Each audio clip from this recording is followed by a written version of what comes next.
서울 노원구의 한 전통시장. 73세 김순자 씨는 오늘도 어김없이 새벽 4시에 일어나 국밥집 문을 열었습니다. 40년을 한결같이 지켜온 이 작은 가게에 남편을 30년 전 교통사고로 먼저 보내고 혼자 두 남매를 키우며 이 국밥집이 순자 씨의 전부였습니다. 어서 오세요. 단골 손님들이 하나둘 들어옵니다. 순자 씨의 국밥은 이 동네에서 유명했습니다. 진한 사골 육수에 푸짐한 고기, 그리고 무엇보다 정성이 담긴 맛이었습니다. 사장님, 오늘도 국밥 맛있네요. 고맙습니다. 많이 드세요. 순자 씨는 환하게 웃으며 손님들을 맞이했습니다. 하지만 그 미소 뒤에는 깊은 외로움이 숨어 있었습니다. 40년간 하루도 쉬지 않고 일했습니다. 명절에도 아파도 비가 와도 눈이 와도 두 자식을 위해서였습니다. 순자 씨에게는 두 자식이 있었습니다.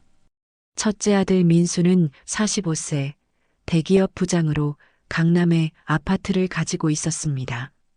둘째 딸 미영은 42세, 변호사 남편을 만나 분당에서 살고 있었습니다. 우리 애들은 참 효자효녀예요. 순자 씨는 단골 손님들에게 자식 자랑을 자주 했습니다. 큰아들은 대기업 다니고 딸은 변호사 사위를 만났어요. 다 제가 고생한 보람이죠. 하지만 순자 씨는 말하지 않았습니다. 민수가 대학 등록금으로 얼마나 많은 돈을 썼는지, 미영이가 유학 보내달라고 해서 대출까지 받았던 일, 두 자식의 결혼 자금으로 시장 가게 담보까지 잡혔던 일. 괜찮아. 다 내 새끼들인데. 순자 씨는 혼자 중얼거리며 설거지를 했습니다. 어느 날 추석을 한 달 앞둔 여름날이었습니다. 민수와 미영이 함께 가게를 찾아왔습니다. 두 남매가 함께 오는 일은 드물었습니다. 엄마, 우리 얘기 좀 해야 할 게 있어요. 민수가 심각한 표정으로 말했습니다. 무슨 일이니? 엄마, 이제 나이도 있으시고 혹시 모를 일에 대비해야죠.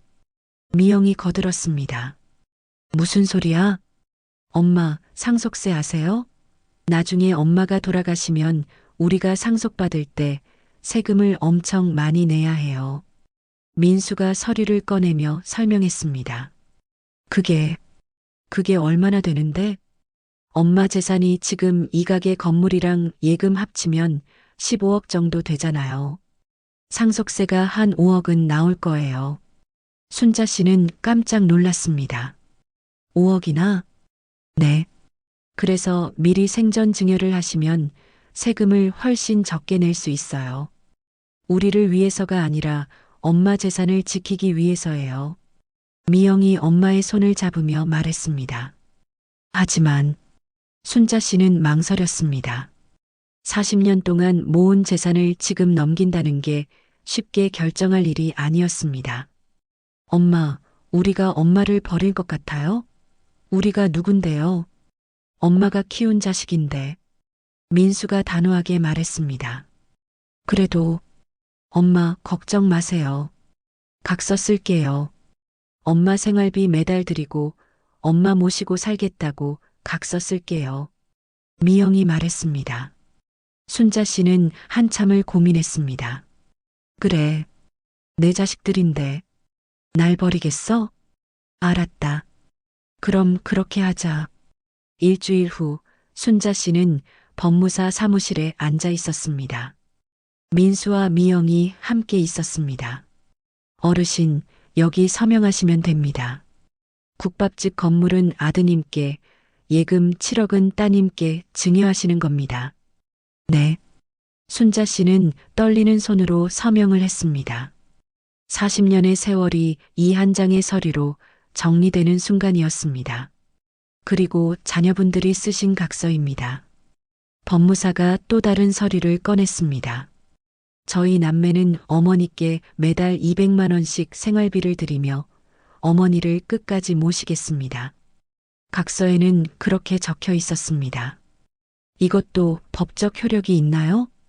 순자 씨가 물었습니다. 네, 물론입니다. 공증까지 받으시면 더 확실하죠.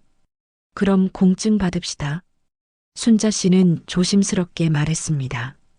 민수와 미영은 얼굴을 찌푸렸지만 거절할 수 없었습니다. 네, 그럼 그렇게 하죠. 그렇게 모든 절차가 끝났습니다. 순자 씨의 40년 인생이 두 자식에게 넘어간 순간이었습니다. 증여가 끝나고 일주일이 지났습니다.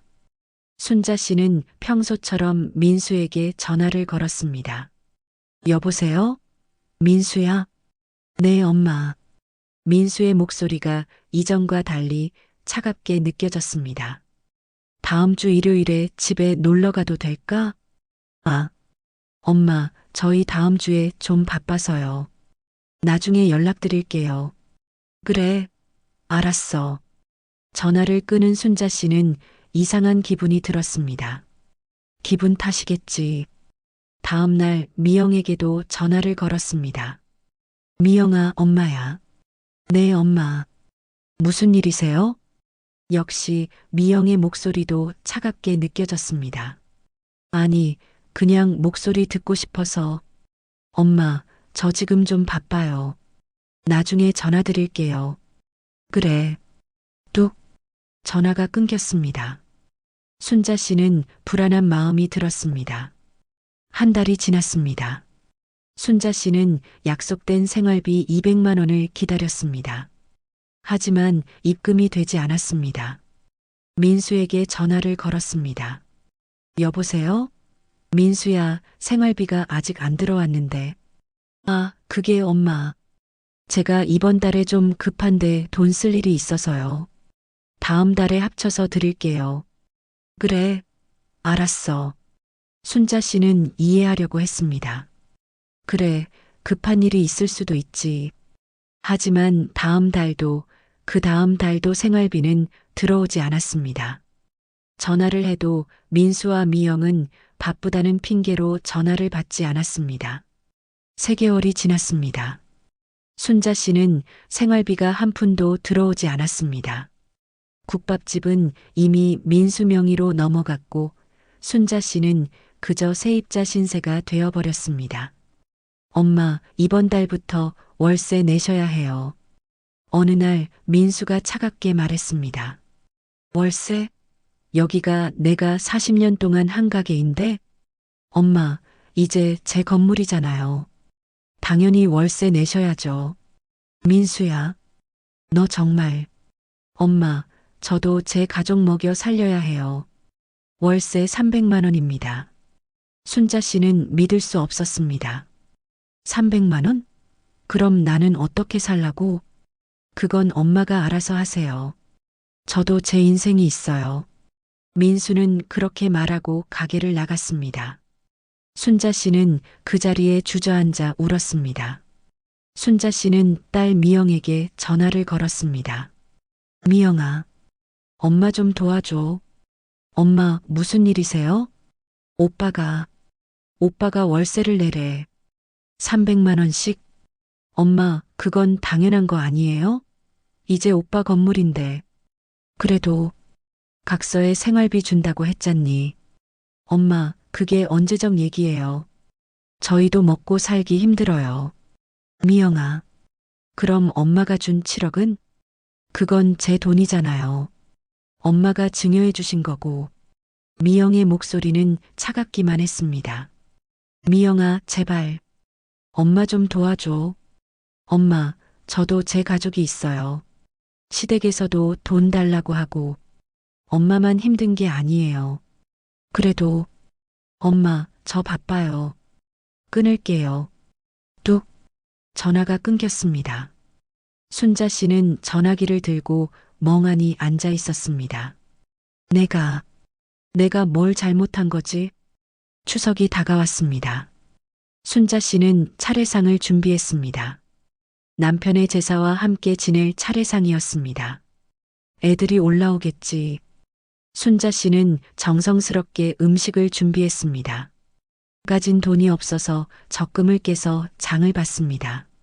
추석 당일 아침 민수에게 전화가 왔습니다. 엄마, 저희 이번 추석에 못 갈 것 같아요.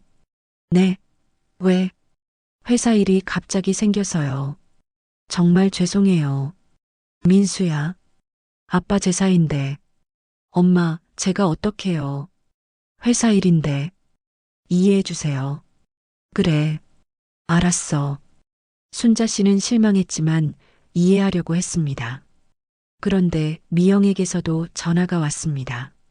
엄마, 저희도 이번 추석에 못 갈 것 같아요. 시댁에 가야 해서요. 미영아, 작년에도 시댁 갔잖니. 엄마, 제가 어떡해요. 시어머니가 꼭 오래요. 그래, 알았어. 순자 씨는 혼자 차례상 앞에 앉았습니다. 여보, 우리 애들이 이렇게 될 줄 몰랐어요. 순자 씨는 남편의 사진 앞에서 눈물을 흘렸습니다. 추석 다음 날, 순자 씨의 오랜 친구 정숙이가 가게에 찾아왔습니다. 순자야, 정숙의 표정이 심상치 않았습니다. 왜 그래? 순자야, 내가 어제 일본 오사카에서 내 큰아들 내외봤어. 뭐라고? 순자 씨는 귀를 의심했습니다. 오사카성 앞에서 봤어. 분명히 민수랑 며느리, 그리고 처가 식구들 맞더라. 사진도 찍었어. 정숙은 휴대폰을 꺼내 사진을 보여줬습니다. 사진 속에는 민수와 며느리, 그리고 처가 식구들이 오사카성 앞에서 환하게 웃으며 단체 사진을 찍고 있었습니다. 이게 무슨... 순자 씨는 손이 떨렸습니다. 정숙은 또 다른 사진을 보여줬습니다. 민수 가족이 일본 료칸에서 행복하게 식사하는 모습, 온천에서 즐기는 모습, 민수 가족이 행복하게 웃으며 여행을 즐기는 모습이었습니다. 회사 일, 다 거짓말이었구나. 순자 씨는 그 자리에 주저앉았습니다. 순자야, 괜찮아. 나 좀 혼자 있고 싶어. 정숙은 안타까운 표정으로 순자를 바라봤습니다. 그날 이후 순자 씨는 완전히 무너졌습니다. 밤마다 울었습니다. 아침에 일어나도 가게 문을 열 기력이 없었습니다. 내가 뭘 잘못한 거지. 순자 씨는 하루 종일 멍하니 앉아 있었습니다. 며칠 후 민수가 가게에 찾아왔습니다. 엄마, 월세 아직 안 들어왔는데요? 순자 씨는 대답하지 않았습니다. 엄마, 들으세요? 월세 내셔야 한다니까요? 민수야, 너 오사카 다녀왔니? 민수의 얼굴이 굳었습니다. 그게 어떻게... 회사 일이 바빴다며? 추석에 못 온다며? 엄마, 그건 나한테 월세 300만 원 받아가면서 오사카 여행은 갈 돈이 있었니? 순자 씨의 목소리는 떨렸습니다. 엄마, 그게 무슨 상관이에요? 제 돈으로 제가 여행 가는 건데. 내 돈? 그게 누구 돈인데? 엄마가 증여해 주신 거잖아요. 이제 제 돈이에요. 민수는 뻔뻔하게 대답했습니다. 민수야, 너 정말... 엄마, 월세 기한은 이번 주까지예요. 안 내시면 가게 비워주셔야 해요. 민수는 그렇게 말하고 가게를 나갔습니다. 순자 씨는 그 자리에서 쓰러졌습니다. 순자 씨는 병원에 실려갔습니다. 과로와 스트레스로 쓰러진 것이었습니다. 보호자분 연락처가 어떻게 되세요? 간호사가 물었습니다. 아들, 딸. 순자 씨는 힘겹게 민수와 미영의 전화번호를 알려줬습니다. 하지만 두 자식 모두 전화를 받지 않았습니다. 환자분, 보호자가 안 오시는데요. 입원비는 어떻게 하시겠어요? 제가 낼게요. 순자 씨는 남은 적금을 깨서 입원비를 냈습니다. 병실에 혼자 누워있던 순자 씨. 이렇게 끝나는 건가? 일주일 후 순자 씨는 퇴원했습니다. 가게로 돌아왔지만 가게 문 앞에는 월세 연체로 인한 명도 집행 예정이라는 딱지가 붙어 있었습니다. 이제 어떻게 하지? 순자 씨는 길거리를 헤맸습니다. 배가 고팠습니다. 하지만 돈이 없었습니다. 그때 한 작은 식당이 눈에 들어왔습니다. 밥 한 끼만. 순자 씨는 식당 안으로 들어갔습니다. 어서 오세요. 40대 중반으로 보이는 남자 주인이 반갑게 맞이했습니다. 저 돈이 없는데 설거지라도 해드릴 테니 밥 한 끼만. 어머니 무슨 말씀을. 앉으세요. 제가 드릴게요. 주인은 따뜻한 국밥을 내왔습니다. 고맙습니다. 순자 씨는 눈물을 흘리며 밥을 먹었습니다. 어머니, 혹시 노원구 시장에서 국밥집 하시던 분 아니세요? 네. 어떻게 아세요? 저 20년 전에 어머니 가게에서 밥 얻어먹던 사람입니다. 네. 제가 그때 노숙자였거든요. 어머니가 공짜로 밥을 주셨어요. 매일. 주인의 눈에도 눈물이 고였습니다. 제가 다시 일어설 수 있었던 건 어머니 덕분입니다. 어머니가 주신 밥 한 끼 한 끼가 저한테는 희망이었어요. 그랬었구나. 순자 씨는 기억이 났습니다. 20년 전 매일 가게 앞을 지나다니던 노숙자가 있었습니다. 순자 씨는 그에게 매일 국밥을 한 그릇씩 줬었습니다. 그래서 저도 이렇게 식당을 하게 됐어요. 어머니처럼 어려운 사람들에게 밥을 주고 싶어서요. 고맙구나. 그런데 어머니 무슨 일이 있으세요? 왜 이렇게? 순자 씨는 그동안의 일을 이야기했습니다. 증여한 일, 자식들의 배신, 월세 독촉, 병원 신세. 어머니, 그건 명백한 불법이에요. 불법? 각서를 공증까지 받으셨다면 법적으로 효력이 있어요. 그리고 증여 취소 사유도 충분하고요. 증여를 취소할 수 있어? 네. 자식들이 부모를 학대하거나 부양 의무를 이행하지 않으면 증여를 취소할 수 있어요. 주인은 자신의 명함을 꺼냈습니다. 제 친구가 변호사예요. 제가 소개해 드릴게요. 걱정 마세요. 순자 씨는 처음으로 희망을 느꼈습니다. 며칠 후 순자 씨는 변호사 사무실에 앉아 있었습니다. 어머님, 제가 검토해 봤는데요. 승소 가능성이 매우 높습니다. 젊은 여성 변호사가 말했습니다. 정말요? 네. 첫째, 자녀들이 각서에 명시된 생활비 지급 의무를 이행하지 않았습니다. 변호사는 서류를 펼쳐 보이며 설명했습니다. 둘째, 월세를 요구하며 어머님을 경제적으로 압박했습니다. 셋째, 명절에 거짓말을 하고 해외여행을 다녀왔습니다. 이는 정서적 학대에 해당합니다. 그럼 내 재산을 돌려받을 수 있나요? 네. 민법 554조에 따르면 수증자가 증여자에 대해 부양 의무를 이행하지 않거나 학대한 경우 증여를 취소할 수 있습니다. 순자 씨는 눈물을 흘렸습니다. 고맙습니다. 정말 고맙습니다. 어머님, 제가 도와드릴게요. 변호사 비용은 나중에 받은 재산에서 주시면 됩니다. 정말 고맙습니다. 일주일 후 민수와 미영에게 법원 소장이 발송되었습니다. 이게 뭐야? 민수는 소장을 받고 당황했습니다. 증여 취소 및 재산 반환 청구 소송. 엄마가 미쳤나? 증여를 취소한다고? 민수는 급히 미영에게 전화를 걸었습니다. 미영아, 너도 소장 받았어? 오빠, 이거 진짜예요? 엄마가 우리 고소한 거예요? 그런 것 같아. 어떡해요? 이거 지면 돈 다 토해내야 하는 거 아니에요? 걱정 마. 우리한테 변호사도 있잖아.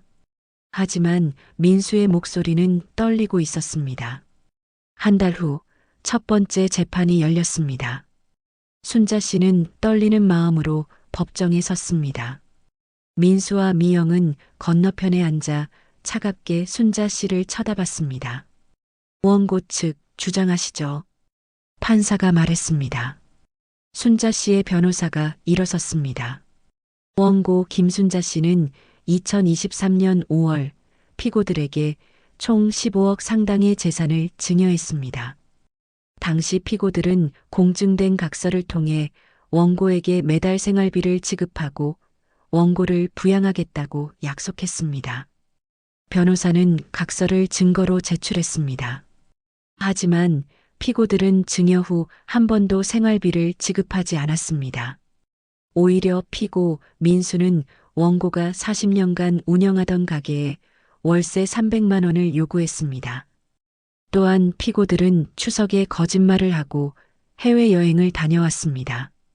변호사는 파리에서 찍은 사진들을 증거로 제출했습니다. 이는 명백한 부양 의무 위반이자 정서적 학대입니다. 법정이 술렁였습니다. 피고 측 반박하시죠. 민수의 변호사가 일어섰습니다. 재판장님, 증여는 법적으로 완료된 것입니다. 단순히 생활비를 주지 않았다는 이유로 증여를 취소할 수는 없습니다. 또한 해외여행은 개인의 자유입니다. 이를 학대라고 보는 것은 무리가 있습니다. 하지만 판사는 고개를 저었습니다. 피고 측 변호사님, 공증된 각서의 법적 효력을 무시할 수는 없습니다. 또한 민법 554조는 수증자가 증여자를 학대하거나 중대한 모욕을 가한 경우 증여 취소를 인정하고 있습니다. 다음 공판까지 양측 모두 추가 증거를 준비해 주시기 바랍니다.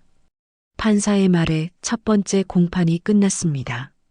법정을 나서는 순자 씨를 민수가 붙잡았습니다. 엄마, 이게 뭐 하는 짓이에요? 손 놓으세요. 순자 씨는 차갑게 말했습니다. 엄마, 우리가 뭘 잘못했어요? 엄마가 주신 거잖아요. 주긴 뭘 줘. 너희가 속인 거지. 엄마, 미영도 다가왔습니다. 엄마, 제발 소송 취하해 주세요. 우리 망신당하잖아요. 망신? 너희가 나한테 한 짓은 뭐니? 엄마, 우리가 언제 엄마한테 뭘 했다고 그래요? 미영이 소리쳤습니다.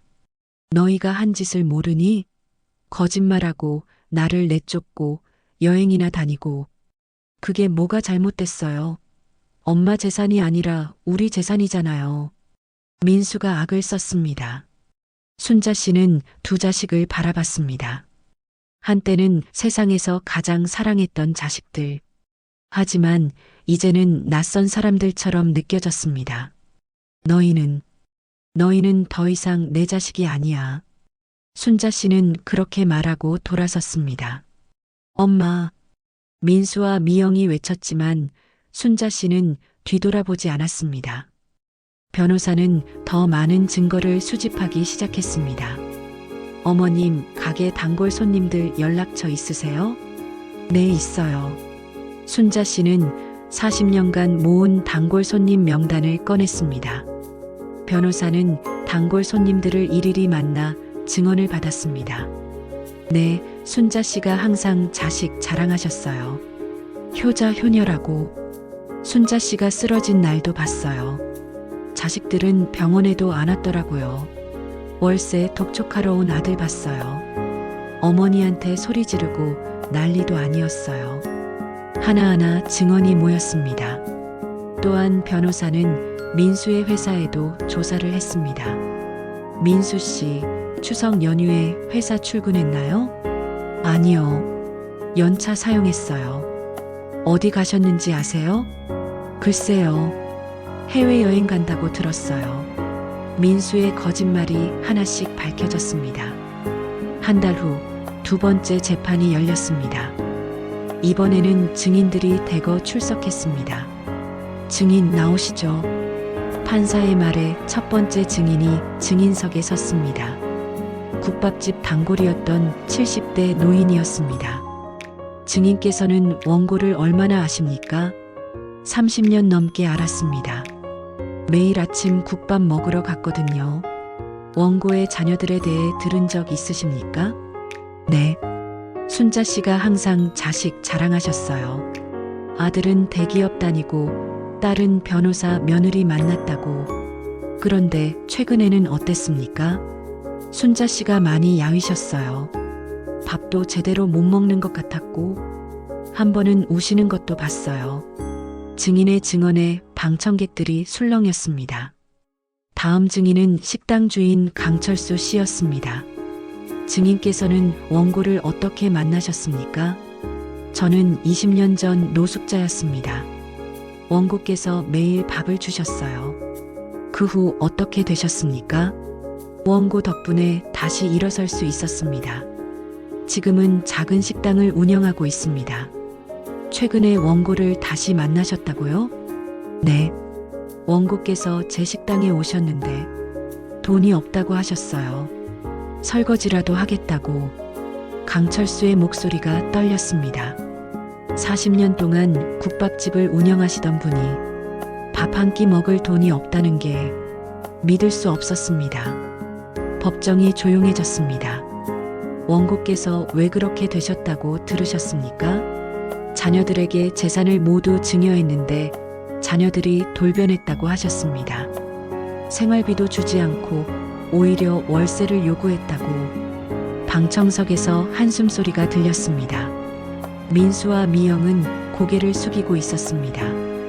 변호사는 마지막 증거를 제출했습니다. 재판장님, 이것은 피고 민수의 SNS 게시물입니다.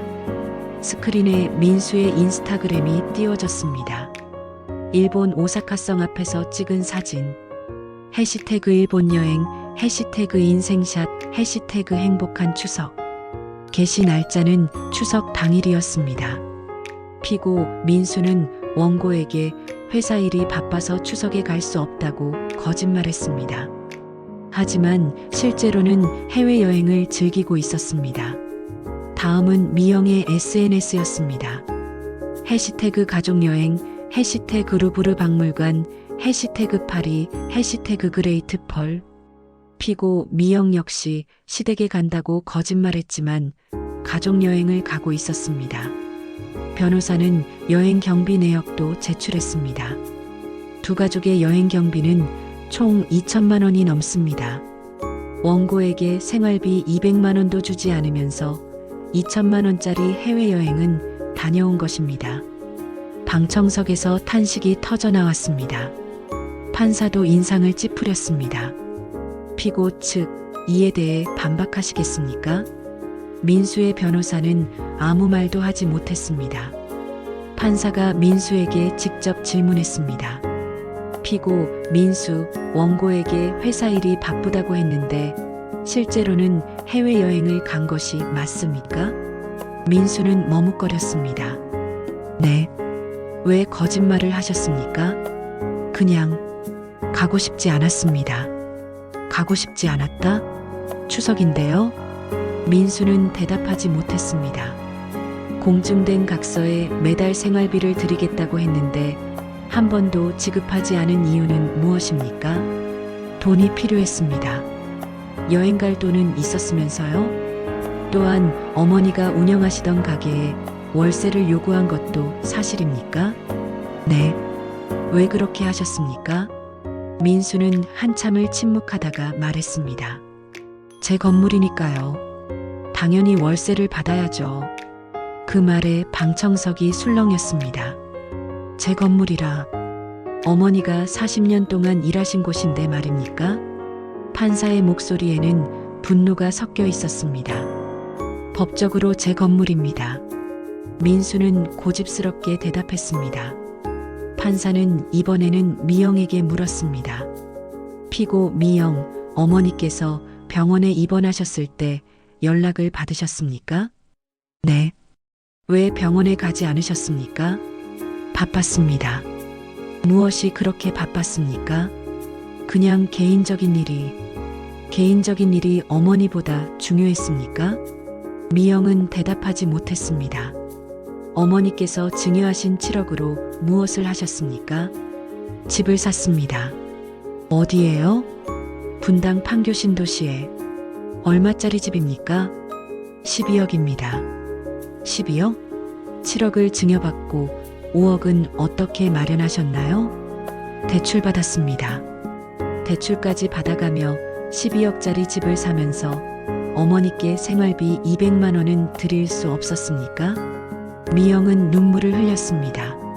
하지만 그것이 진심 어린 눈물인지 아니면 상황이 불리해져서 우는 것인지 알 수 없었습니다. 마지막으로 순자 씨가 증인석에 섰습니다. 원고님, 자녀들에게 증여하실 때 어떤 마음이셨습니까? 변호사가 물었습니다. 제 자식들이니까요. 상속세를 적게 내고 제가 죽은 후에 편하게 재산을 물려받으라고. 순자 씨의 목소리는 떨렸습니다. 40년 동안 하루도 쉬지 않고 일했습니다. 명절에도 아파도 비가 와도 오직 두 자식을 잘 키우고 좋은 것 해주고 싶어서였습니다. 대학 등록금, 유학비, 결혼자금, 제가 못해준 게 없습니다. 순자 씨는 눈물을 흘렸습니다. 그런데 증여를 한 후에 애들이 완전히 변했습니다. 전화를 해도 받지 않고 생활비를 달라고 하면 바쁘다고 하고, 제가 쓰러져서 병원에 입원했을 때도 아무도 오지 않았습니다. 방청석 곳곳에서 흐느끼는 소리가 들렸습니다. 추석에 거짓말하고 여행 간 걸 알았을 때 정말. 순자 씨는 말을 잇지 못하고 울었습니다. 정말 죽고 싶었습니다. 40년을 키운 자식들이 저를 이렇게 배신할 줄은 몰랐습니다. 판사도 방청객도 모두가 순자 씨를 안타까운 눈으로 바라봤습니다. 양측의 최종 변론이 시작되었습니다. 민수의 변호사가 먼저 일어섰습니다. 재판장님, 증여는 법적으로 완료되었습니다. 감정적인 이유만으로 증여를 취소할 수는 없습니다. 하지만 순자 씨의 변호사가 반박했습니다. 재판장님, 민법 554조는 명확합니다. 수증자가 증여자에 대하여 부양 의무를 이행하지 아니한 때, 증여자를 학대하거나 중대한 모욕을 가한 때는 증여를 취소할 수 있습니다. 피고들은 공증된 각서를 위반했고 원고를 경제적으로 압박했으며 정서적으로 학대했습니다. 이는 명백한 증여 취소 사유입니다. 변호사는 힘주어 말했습니다. 또한 이 사건은 단순한 재산 분쟁이 아닙니다. 이것은 자식된 도리의 문제입니다. 40년을 헌신한 어머니를 돈을 받은 후 내팽개친 자식들. 이런 행위를 법이 보호해서는 안 됩니다. 방청석에서 박수 소리가 터져 나왔습니다. 판사가 정숙을 요구했지만 사람들의 마음은 이미 순자 씨 편이었습니다. 일주일 후 최종 판결이 내려졌습니다. 법정은 방청객들로 가득 찼습니다. 언론도 대거 몰려왔습니다. 판결문을 낭독하겠습니다. 판사가 망치를 들었습니다. 원고 김순자와 피고 민수, 미영 간의 증여 취소 청구 사건에 대하여 법정이 조용해졌습니다. 주문. 원고의 청구를 인용한다. 피고 민수는 원고로부터 증여받은 부동산을 원고에게 반환하라. 피고 미영은 원고로부터 증여받은 금 7억 원을 원고에게 반환하라. 소송 비용은 피고들이 부담한다. 판사의 망치가 내려쳤습니다. 이상 판결을 마칩니다. 순자 씨는 그 자리에 주저앉아 울었습니다. 감사합니다. 감사합니다. 방청석에서는 환호성과 박수가 터져 나왔습니다. 민수와 미영은 창백한 얼굴로 서 있었습니다. 판사는 판결문에 이렇게 썼습니다. 피고들은 원고의 40년 헌신을 외면했다. 공증된 약속을 지키지 않았고 원고를 경제적으로 압박했으며 정서적으로 학대했다. 이는 단순한 부양 의무 위반을 넘어 인간으로서의 도리를 저버린 행위이다. 부모의 희생은 당연한 것이 아니다. 자녀들은 이를 기억해야 한다. 법은 약자를 보호하고 정의를 실현해야 한다. 본 재판부는 원고의 손을 들어준다. 이 판결문은 언론에 대서특필되었습니다. 다음 날 모든 신문과 방송이 이 사건을 다뤘습니다. 자식에게 전 재산 증여했다가 내쫓긴 73세 어머니 소송으로 재산 되찾아. 효도는 선택이 아닌 의무. 법원 불효자식의 경종. 40년 헌신 외면한 자녀들. 법정서 패소. 인터넷에서는 민수와 미영에 대한 비난이 쏟아졌습니다. 저런 인간들이 어떻게 부모 재산을 받아? 저 나이에 어머니를 저렇게 대하다니. 인간이 아니다. 잘됐다. 당연한 판결이다. 민수와 미영은 하루아침에 세상의 지탄을 받게 되었습니다. 판결 후 일주일 민수의 회사로 한 통의 공문이 왔습니다. 민수 부장님, 인사팀에서 면담 요청이 왔습니다. 무슨 일이지? 민수는 불안한 마음으로 인사팀으로 갔습니다. 민수 부장님, 최근 언론에 보도된 사건 사실입니까? 인사팀장이 심각한 표정으로 물었습니다. 그건 우리 회사는 가족 친화적 기업 이미지를 중요시합니다. 부장님의 행동은 회사 이미지에 큰 타격을 줍니다. 회사 차원에서 결정했습니다. 사직서를 제출해 주시기 바랍니다. 네, 그게 무슨 강제 사직입니다. 거부하시면 징계해고 처리하겠습니다. 민수는 그 자리에서 쓰러질 것 같았습니다. 20년을 다닌 회사에서 쫓겨나게 된 것입니다. 집에 돌아온 민수에게 아내가 말했습니다. 여보, 우리 이혼해요. 뭐? 갑자기 왜? 시어머니한테 그렇게 할 사람이 나한테는 잘해줄 리 없잖아요.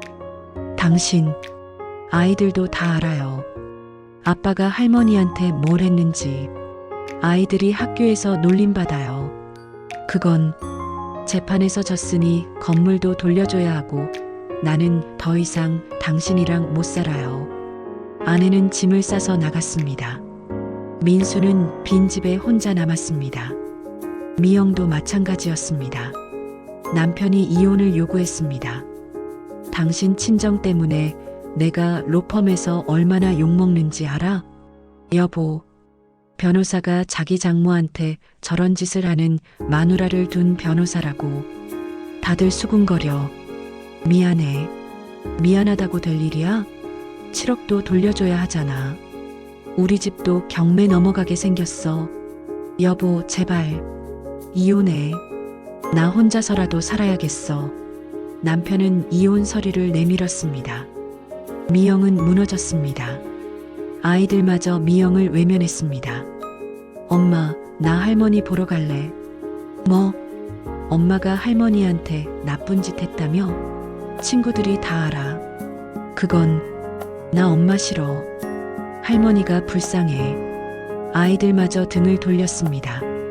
판결에 따라 민수는 건물을 순자 씨에게 돌려줘야 했습니다. 엄마, 정말 이러실 거예요? 민수가 마지막으로 찾아왔습니다. 판결이 났잖니. 엄마, 제발. 저 이제 직장도 잃고 가정도 파탄 났어요. 그건 내가 자초한 일이야. 엄마. 민수는 무릎을 꿇었습니다. 제발 한 번만 봐주세요. 하지만 순자 씨는 고개를 저었습니다. 민수야, 너는 나한테 한 번이라도 기회를 줬니? 내가 쓰러졌을 때 병원에 왔니? 내가 생활비 달라고 했을 때 한 번이라도 줬니? 내가 배고프다고 했을 때 밥이라도 사줬니? 민수는 대답하지 못했습니다. 이제 와서 용서를 구하지 마. 너무 늦었어. 순자 씨는 냉정하게 말했습니다. 민수는 울면서 나갔습니다. 미영은 7억을 마련할 수 없었습니다. 분당 집을 사는데 다 써버렸고 대출까지 있었습니다. 엄마, 제발 시간을 좀 주세요. 미영도 순자 씨를 찾아왔습니다. 시간? 얼마나? 집을 팔아야 해요. 그런데 지금 경매 진행 중이라. 그건 내 문제야. 엄마. 미영도 무릎을 꿇었습니다. 제가 잘못했어요. 정말 잘못했어요. 지금 와서 잘못했다고? 제발 손주들 생각해서라도. 손주? 너는 나를 생각한 적 있니? 순자 씨는 차갑게 말했습니다. 나도 너희 엄마야. 나도 사람이야. 나도 아프고 외롭고 슬펐어. 엄마. 그런데 너희는 나를 ATM 기계로만 봤어. 돈 뽑는 기계. 순자 씨의 목소리에는 깊은 상처가 담겨 있었습니다. 이제 와서 손주 타령하지 마. 너무 늦었어. 미영은 울면서 나갔습니다. 결국 강제 집행이 시작되었습니다. 민수의 건물에는 법원 집행관이 찾아왔습니다. 피고 민수는 건물명도 판결에 따라 즉시 이 건물을 비워주시기 바랍니다. 민수는 멍하니 서 있었습니다. 20년을 다닌 회사에서 쫓겨나고 아내와 이혼하고 이제 건물마저 빼앗기게 되었습니다. 이게 다 꿈이겠지. 민수는 중얼거렸습니다. 하지만 현실이었습니다. 미영의 집도 경매로 넘어갔습니다. 12억짜리 집은 9억에 낙찰되었고 대출을 갚고 나니 남은 돈은 2억뿐이었습니다. 그 2억마저 순자 씨에게 먼저 변제해야 했습니다. 결국 미영에게는 아무것도 남지 않았습니다. 6개월 후 민수는 고시원에서 살고 있었습니다. 아내와 이혼하고 아이들도 아내가 데려갔습니다. 직장도 없었습니다. 이력서를 내도 어디서도 받아주지 않았습니다. 민수 씨, 이력서 잘 봤습니다만 저희와는 맞지 않는 것 같네요. 혹시 언론에 나온 그 사건 때문인가요? 그것도 있고요. 어디를 가도 거절당했습니다. 민수는 결국 편의점 아르바이트를 시작했습니다. 45세의 전 대기업 부장이 편의점 야간 알바를 하게 된 것입니다. 미영도 마찬가지였습니다. 변호사 남편과 이혼하고 아이들도 남편이 데려갔습니다.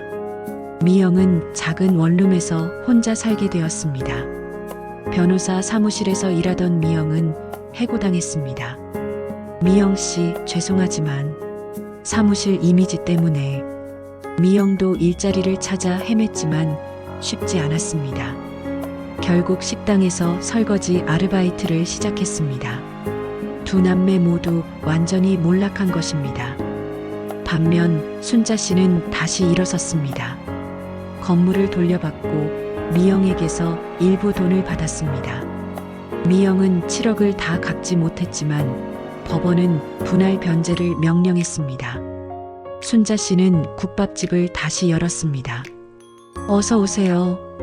예전의 활기찬 모습이 돌아왔습니다. 단골 손님들이 하나둘 돌아왔습니다. 사장님, 다시 보니 반갑습니다. 그동안 어디 가셨어요? 국밥이 그리웠어요.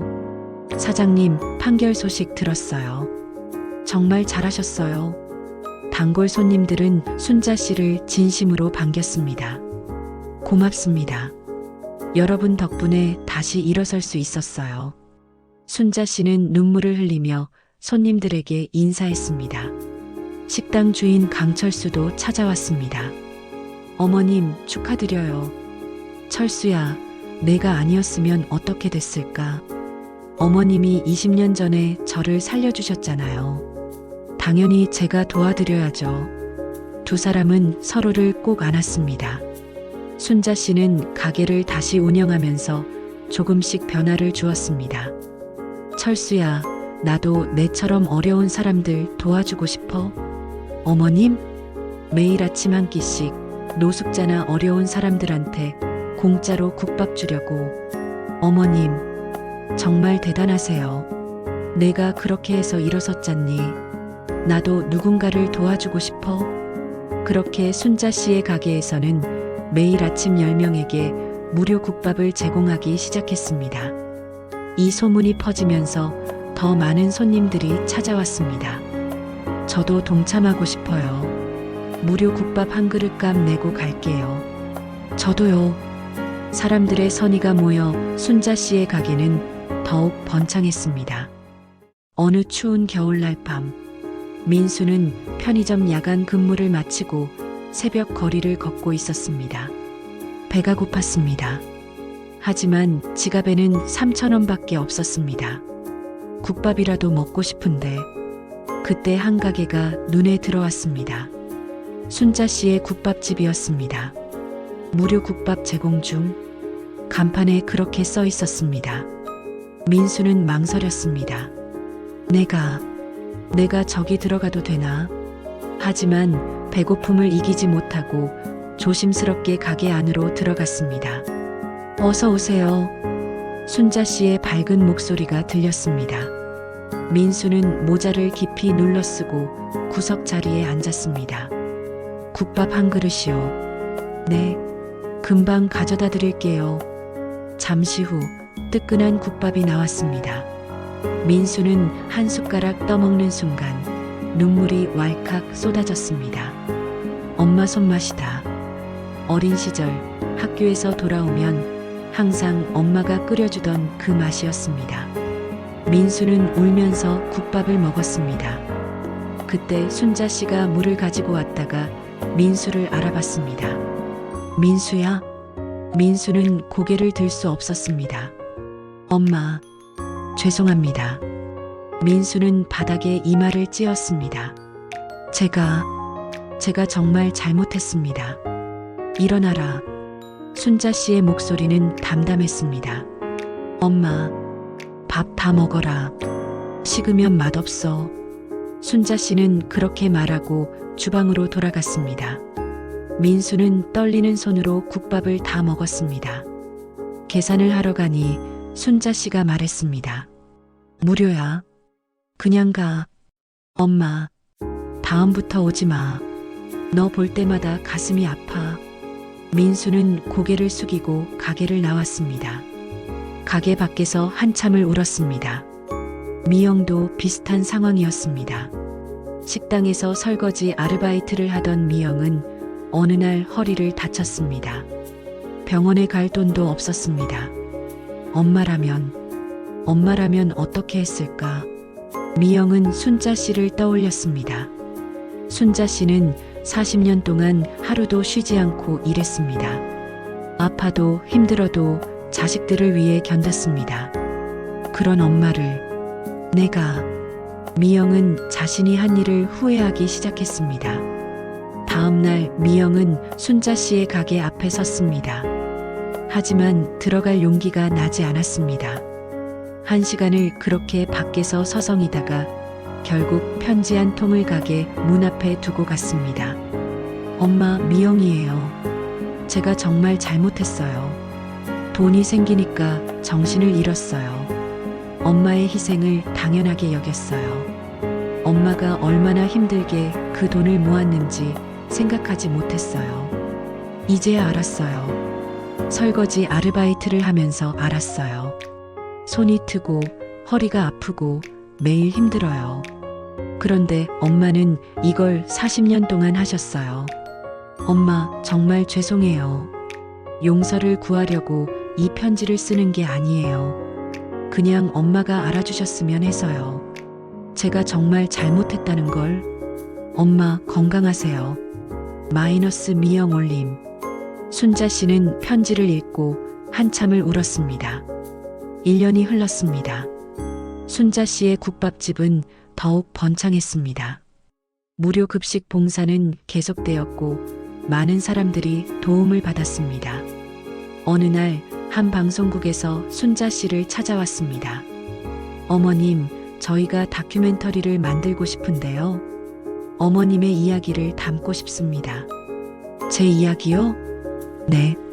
자식에게 배신당했지만 다시 일어나신 이야기, 그리고 어려운 사람들을 돕는 이야기.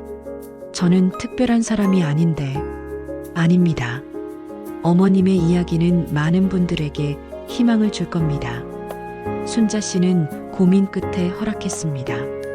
다큐멘터리가 방송되었습니다. 죽을 고비를 넘기고 다시 일어선 73세 국밥집 할머니. 시청률은 15%를 넘었습니다. 방송 후 전국에서 순자 씨의 가게로 사람들이 찾아왔습니다. 사장님, 방송 보고 왔어요. 정말 대단하세요. 저도 부모님께 잘해야겠다고 다짐했어요.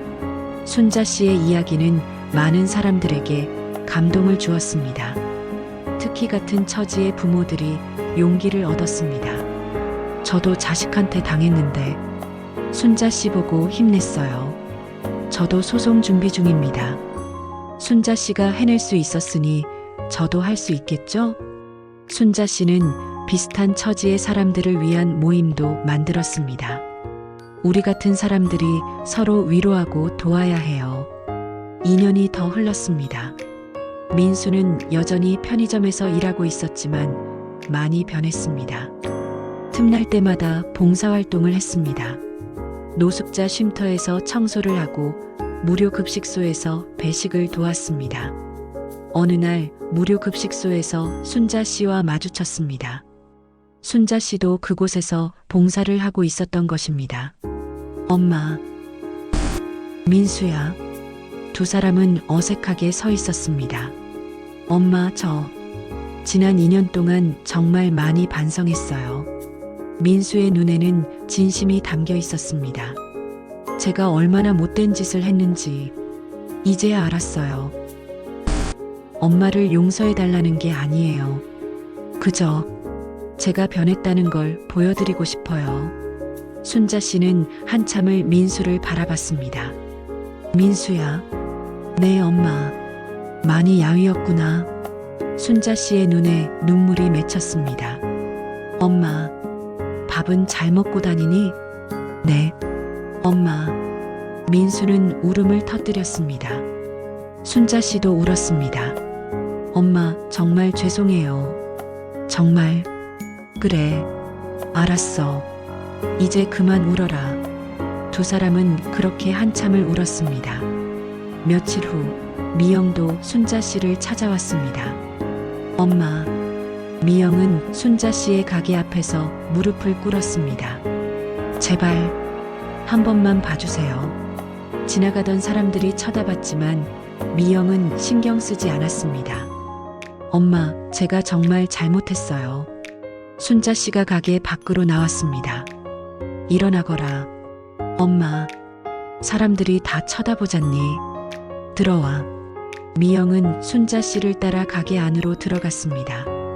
순자 씨는 미영에게 국밥을 내왔습니다. 먹어라. 많이 말랐구나. 엄마, 엄마. 미영은 숟가락을 들 수도 없이 울기만 했습니다. 울지 말고 먹어. 식으면 맛없어. 엄마, 저 정말 후회해요. 알아. 내 편지 받았어.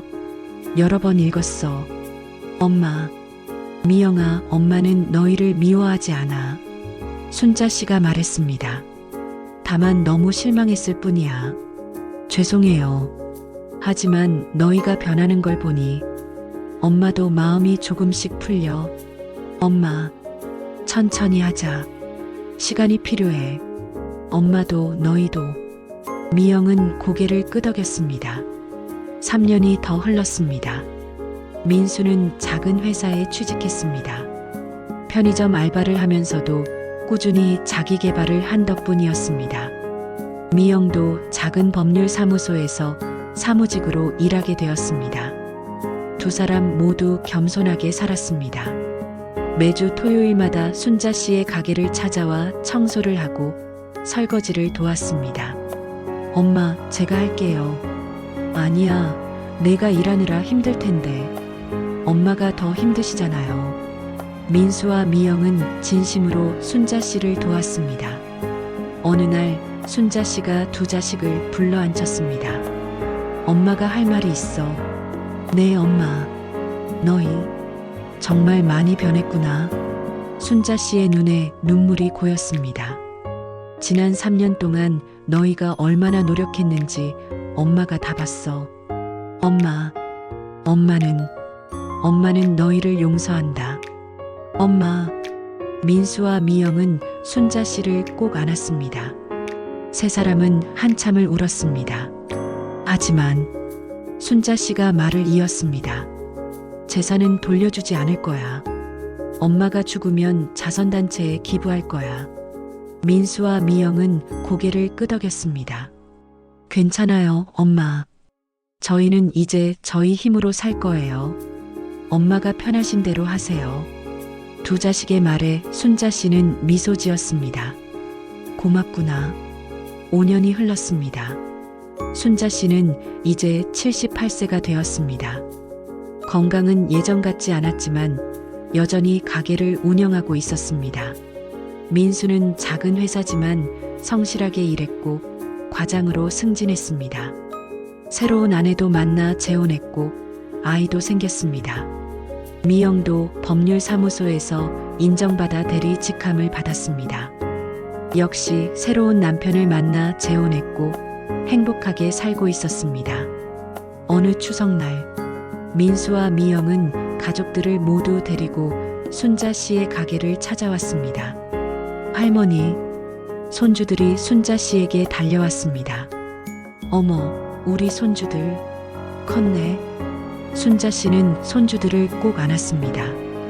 엄마, 차례상 준비했어요. 민수와 미영이 함께 차례상을 차렸습니다. 세상을 떠난 남편의 제사였습니다. 여보, 우리 애들 이제 철이 들었어요. 순자 씨는 남편의 사진에 말했습니다. 많이 돌아왔지만 그래도 돌아왔어요. 차례를 마치고 온 가족이 함께 식사를 했습니다. 엄마, 이거 드세요. 민수가 반찬을 올렸습니다. 엄마, 국 더 드세요. 미영이 국을 더 떠다 드렸습니다. 순자 씨는 행복한 표정으로 가족들을 바라봤습니다.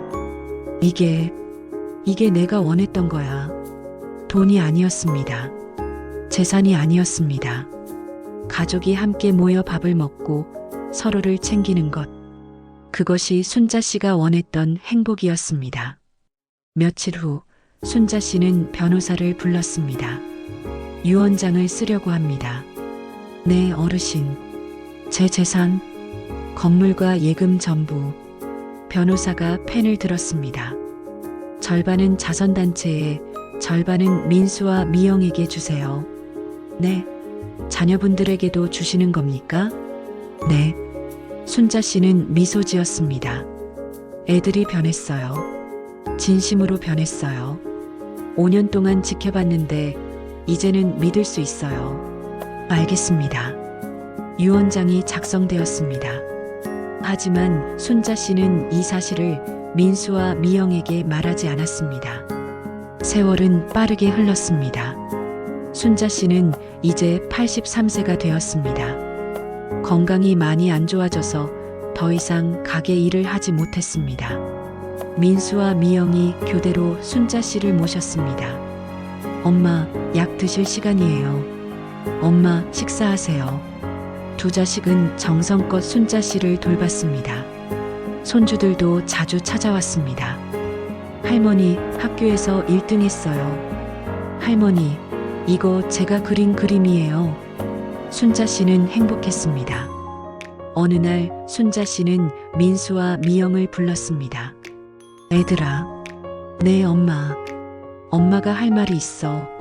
순자 씨의 목소리는 약했습니다. 엄마, 무슨 말씀이세요?